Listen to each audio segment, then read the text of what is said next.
আস্তে আস্তে শহরটা বসে যায়। কি বলবো, সতর্কতার একটা সময়।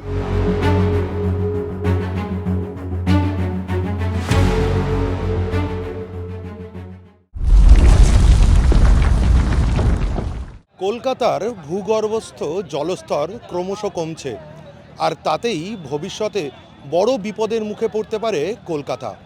বিশেষজ্ঞরা মনে করছেন ভবিষ্যতে কলকাতার একটা বড় অংশ মাটির তলায় বসে যেতে পারে। কলকাতার মাটির তলায় বাড়ছে বিপদের আশঙ্কা। ক্রমশ নেমে যাচ্ছে ভূগর্ভস্থ জলের স্তর। বিশেষজ্ঞদের দাবি, জলস্তর কমে যাওয়ার কারণে আলগা হচ্ছে মাটির গঠন। এর প্রভাব পড়তে পারে বাড়িঘর থেকে শুরু করে শহরের গুরুত্বপূর্ণ ব্রিজ এবং ফ্লাইওভারেও।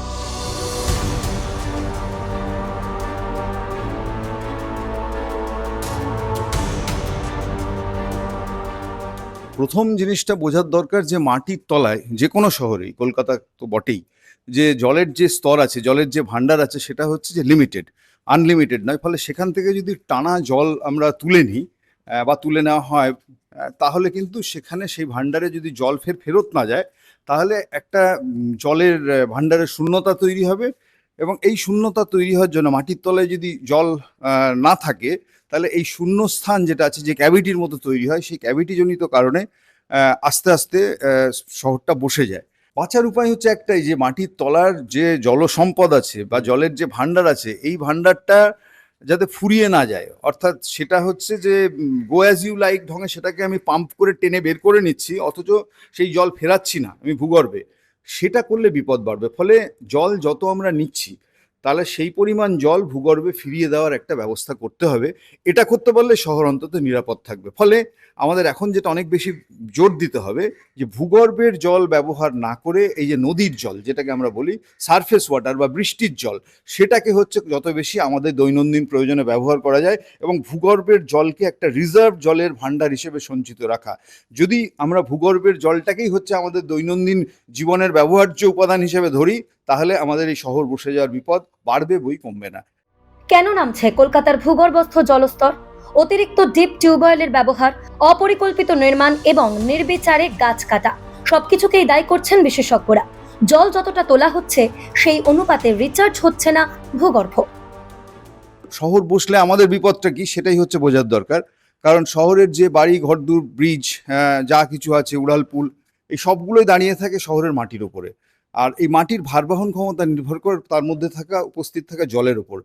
ফলে এই জলটা যদি হঠাৎ করে আস্তে আস্তে কমতে শুরু করে, জলশূন্য অবস্থা হওয়ার দিকে দেয়, তাহলে যে ক্যাভিটিটা তৈরি হয়, যে পোরোসিটিটা তৈরি হয়, সেই পোরোসিটিটার কারণে হচ্ছে যে শহরের মাটির উপরে থাকা ঘর বাড়ি সেতু, তাদের হচ্ছে সেটেলমেন্ট হতে থাকে, ফলে বসতে থাকে।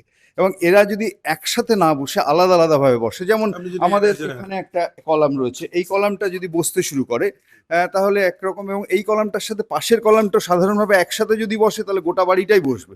কিন্তু যদি হয় এই কলামটা একটু বেশি বসছে আর ওই কলামটা একটু কম বসছে, তাহলে কিন্তু মুশকিল তখন হচ্ছে এই ডিফারেন্টলি সেটেল করলে এই বাড়ির যে বিম কলাম, সেগুলোর ক্ষেত্রে ক্র্যাক আসবে। আর যদি বসাটা আরো বেশি হয়, তাহলে একটা সময় হচ্ছে গোটা বাড়িটা উল্টেও যেতে পারে। গত 10 বছরে যে হারে বেড়েছে বিপদ, আমি যদি মনে করি আগামী 10 বছর ওই একই হারে বাড়বে, এটা নাও হতে পারে, বরং তার চেয়ে বেশি লাফিয়ে বাড়তে পারে। এবং যত লাফিয়ে লাফিয়ে শহরের জল নেমে যাবে ভূগর্ভের নিচে, তত বাড়বে মানুষের কি বলবো, জীবনের সংখ্যা, বাড়িঘর দূরের স্থায়িত্বের সংখ্যা, শহরের বসে যাওয়ার সংখ্যা।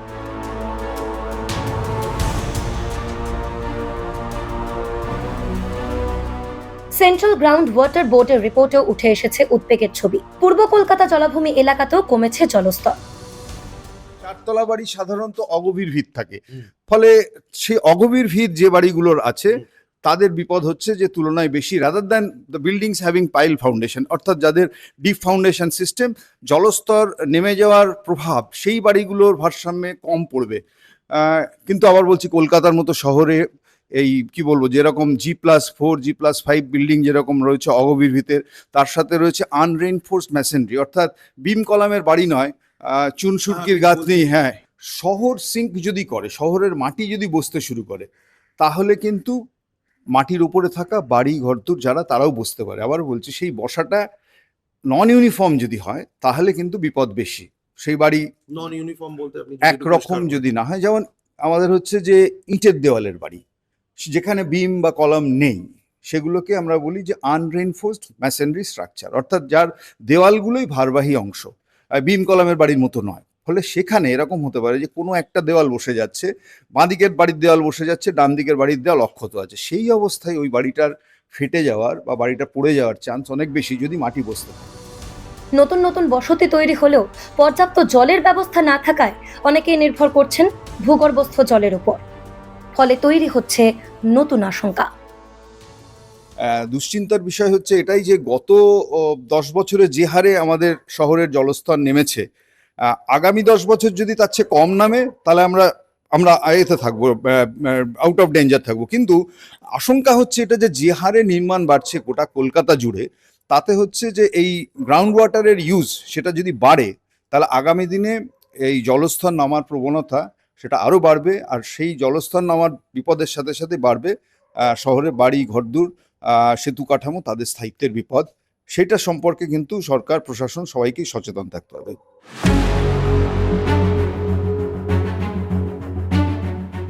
ক্যামেরায় প্রত্যয়ের সঙ্গে ইন্দ্রনীল সাহা, এই সময় লাইভ, কলকাতা।